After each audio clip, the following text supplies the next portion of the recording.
Hello. Hello. So nice that it's the fall and we're back on in a regular situation. So I have a question. I've been inspired by Todd and Daryl's conversations and Yes. wanting to spend more time being aware of selfing and questioning it. So recently, maybe a couple of months, my jaw has been bothering me, just clicking and sliding. And um, this morning I had my dentist recommended a physiotherapist that specializes in that, but I'm always reluctant to pay for a service. I mean, I'm generally healthy and it hasn't come up very much, but I sat this morning after I made the appointment and I was just, okay, let's look at the beliefs that are there. So it was expensive and I have the money to spend. So it's just old beliefs about that and that maybe I can do it myself. Um, so I can, I recognize the self in that and that the perspective of a chooser that somehow I can choose. I choose to not make the appointment or I choose to make the appointment. And I can see cognitively, I get it that neither of them are actually choices, that they come from whatever's come before, and that my habitual response of not making appointments came from whatever. And now something new is in the mix, and so a new response. But I'm wondering what else can I do with this? Is it just about I've done what I've done and then I move on to the next life opportunity to look again? Or is there something deeper to take this that could be helpful? Well, in my experience, whatever is happening with the body always have another dimension to it as well. There's nothing only in one area. So just like we had with Sunni that did the exercises where that contraction here and the knot in her throat created a feeling of not being able to breathe and all of that. That comes with lots of jaw tension and a lot of um, feet issues and a lot of knee issues because everything is connected with psychosomatically. Okay. Um, so what I would look into is if you put your fingers, how can I explain that? Do you know where the muscle is for the jaw? Well, I know where the joint is. Okay, if you go from the joint, if you open your mouth and go from the joint, then if you have the joint here and you have the jawline here, here is the muscle. So it's like a triangle. And if you push in, you can feel the muscle move. Okay. Do you feel the muscle? It should be really sore. How can I explain where it is? Um, So is it on bone as well? Like it sort it's of feels yeah. If you imagine that you have the joint, I don't know if you can see it This here. You one? have you have the joint up here. You have the jawline here. uh, The muscle I want you to push is here. It's like the last bit before it goes to just open cheek, right? Like right there. It's no, it's there. Uh-huh. You feel the sore there? Yeah. is it in So the it's open not the cheek? edge of it, it's like the flat part of it. Yeah, we can call it a flat part. Yeah. Because it's like you can feel on the other side of it, it just goes to cheek. I think Okay. I feel like Yes. pushing Okay. in. Yeah, But instead of yeah, pushing on the outside edge of it, she's saying like push like on the flat on the Okay. flat side of it. where it's kind of like down by the bone. Uh-huh. Yeah, I think you need to go a little bit further down and Yeah, that hurts. towards the ear. There we go. Are you sore there? Yeah, I'm pretty much sore everywhere I was. So Okay. if you sit and you push in there, and then I would like to for you to squeeze your bum cheeks and curl your toes so you make your foot small. Do you feel that you're tensing up in your jaw by doing those things?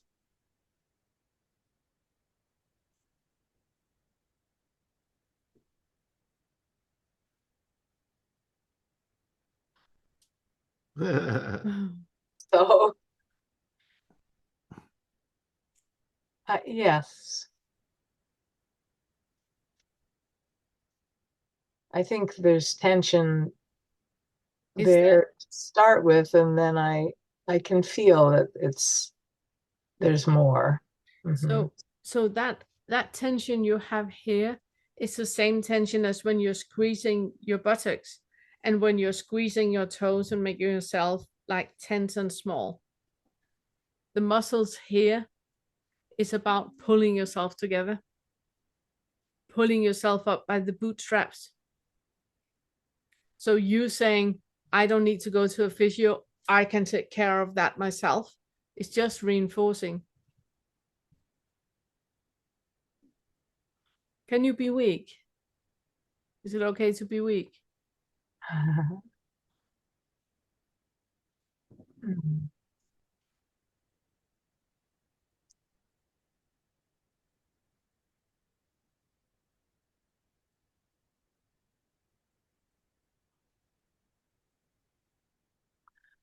That's an interesting question because I feel I feel I feel weak in certain ways. I have a husband who's quite a bit older than me who's taking care of so much. And um, so there is a feeling of weakness in having uh, weakness and um,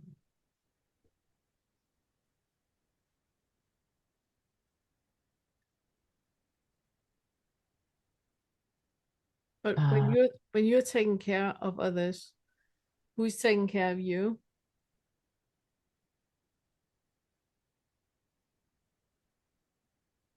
That's where the bootstrap come in. Did I? Well, I want to clarify because I'm not sure. I heard it differently than you Oh, did. okay. So, do you mean that you feel weak because he has been taking care of so much, or was it that you are taking? Because I heard it that you meant that he has taken care of so much yeah, for the last. that's been he's felt responsible. He's been good at it. He's so this in so many ways. Um, he has looked after things, and I have until you two and this interest been quite comfortable just going along with that. And now that's definitely shifting, and I'm certainly taking up space. Nice. Nice. Um, so yeah. I don't understand. So she feels like he has been doing everything for so long, and she's been okay just letting him kind of take control and do things. Finances. I mean, he's loving, he's devoted, but they're, doing having that role of making the phone call to the car insurance and looking after the finances, doing the taxes, in so many different ways. Do Uh, you feel like you can, like you're able to, if something, God forbid something happens to him and now it's all on you? Do you feel like you are up to the challenge that you just haven't had to do in the past, or is there a self or I mean, I've confidence? started a notebook, so I'm, okay, so if this happens, what do I do? There's a 16-year age difference, so he's Yeah. that is going to happen most likely, that I will be in a position to need to um, do those things for myself. And I kind of have a feeling, well, there'll be someone there to help. Um, and there's a disinterest in me in some of that. I don't really want to do the Yeah. want to wrap. It doesn't interest me. I don't want to wrap my head around that. But I'm sure it will be okay, and I will figure it out. But there's been, he doesn't like the windows open in the winter when the furnace is on, because then you're heating the outside. And so I've never opened the window, little ways that just kind of go along with instead of taking up space, and which so all of these things are waking up in me now. So yeah, Sorry. go on. No, Well, I was just you. gonna say the first thing before I forget is notice like when you feel like that sort of disinterest in taking on these things or learning how to do the things or having that, notice if it's really a disinterest because there's just something not particularly appealing about it, or if that's actually a way of distracting yourself from some uncomfortable feeling that's under there about the possibility of having to do it, or what it might say about you that you haven't done it or haven't taken that responsibility, or just notice if there's any judgment, self-judgment in there, or any sort of feelings of being, something that it points to. I don't want to put words in your mouth, but something that it points to for you that is maybe a little bit more uncomfortable than just a general, yeah, just not really that interested. It's just not my thing. See if it's being completely honest. That's entirely likely. And also look for the connection with the jaw. How are those connected? Because that was what we started to talk about. Right, you were talking about pulling myself up by the bootstraps. Yeah. So is that what I'm doing now by taking up space? And Yeah, it might be that you, again, now I am putting words in your mouth.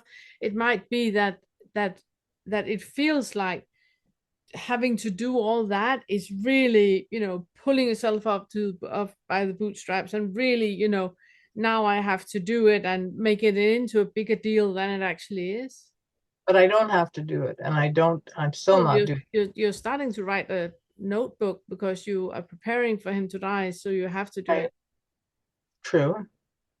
And that feels reassuring because I'll But be able but to then, change. yeah, is it made into a bigger deal than it is? Calling the auto mechanic if something happens to the car, and Um, I don't know. But I think it is a good idea to look into why uh, yeah, I haven't done those things. I mean, he's very capable in certain things, and he's sort of a do it myself kind of person. But now it's like, no, I have to be there. I want to see what you're doing because I want to learn how to do it. yeah. But I want to say I have found the value of like I had talked to you before about an adductor muscle in my left groin, and you had suggested to me that I massage where it meets the pelvis. And then some other point you talked to Anna. Anna had a very similar question, and you said, okay, well, I'm just going to put it right out there, and that it's needing to look at issues of sexuality, something to that. And as soon as I made that obvious connection, I became aware of certain things, and it almost completely cleared up, like Yeah. 85%. I mean, this has been there for 30 years or more. Amazing. Amazing. And just like I didn't, I just, yeah, it was, oh, okay, yeah, well, I can see that now. I can see what I do and how and Yeah. was just in that little moment. It's amazing. Okay. Then I had completely forgot about that. I have a memory that completely clear. After the meeting is done, everything is cleared out. I don't remember anything. So I'm really happy you reminded me. I remember now when you said it. I would recommend you to take the percussion music, the drum circle music that Todd he made, and put it on and wiggle your bum, because the bum is connected with the jaw, and having wiggle that and loosen up in the muscles in the bum and in the pelvic, and in the jaw as well, and see where it takes you. And if sound is coming out, then say what needs to be said or roar into a pillow or whatever is needed and see where it takes you. Okay. Now, I assume you don't think I should cancel my physio appointment because I can do it myself. Well, why would it hurt to go to a physio and have somebody look at it? Right. Well, it's expensive, and maybe I can do it myself. Yeah, but maybe you can, but what's the deal? Why not go to a physio? Yeah. Well, I guess because I You made have people that are specifically educated to look at your jaw. Why would you go like, nah, me non-educated looking at my jaw, I'm the expert here. Why is that? We're living in such a privileged society where we have nerds that only want to work with a jaw for the rest of their lives. Why should we not go and lean on their expertise? I'm sure I can do plumbing as well. I'd rather call a plumber. Yeah. It is a useful thing to look into, though, with, like you had started off saying that because you were inspired with the Daryl talks, to look into in that moment when it feels like you can make a decision to either do this thing or not do this thing, to want to do this thing or not, because you know, at least cognitively, that you can't, there's no you in here who is accumulating all of this knowledge and making a decision. It's relevant right then to have the awareness of what is actually inspiring the decision one way or another. It's not that you're really doing the thing or not doing the thing. It's more that there's an ability, at least on this level of speaking, to be aware of the actual behavior one way or another, even though you're not effectively changing it. It's like, if you were a what do you call it? Not a bee scientist. The word is skipping me. But like, if you're just like watching the bees coming in and out of a hive, you're not directing their behavior. You're not like making the bee come out and fly to the left or to the right. You're just taking note of why it's happening. Why? Well, when they come back, when they go to the right, they seem to be going to that field because there's like a field of sunflowers over there, and they seem to like that. When they go to the left, they're going over to the honeysuckle over there. You can kind of see what's driving the behavior and just why they're going one place or another. But for you, it's just interesting to see what is behind the possibility of not going to the physio versus going. What feels in you? Are there physical sensations that show up for one of those options but not the other, or different physical sensations in one versus the other? Are there thoughts that pop up in one way or another? Does it connect to something deeper? Does it connect to some older insecurity or feeling of wanting to prove yourself, or is it a concern about finances? Or there's like, it's really just getting down to not trying to act out a certain behavior, but just being really curious as to why it feels like you are being pulled one way or another. And then if in that moment it feels like I can absolutely make this choice and I can choose right now to do the physio or call and cancel the appointment, see in that moment what actually feels like the doer in that situation. What sensations are there that are giving you the indication? And maybe it is like tightness in the jaw, and something else that feels like, I can do it. And it's like this like physical muscular contraction that seems to be reinforcing the possibility that you have made a decision and are going about setting that into action right now. See what in your five senses is actually conveying any of that information for you. And then let that be another first fetter inquiry into the possibility of action, the possibility of doership. Okay, thank you. That's helpful. Thank you. Amazing. Looking forward to hearing next episode. Yeah. Yeah. It was great. There's a lot there. Yeah. It was good seeing you. You as well. Thank you.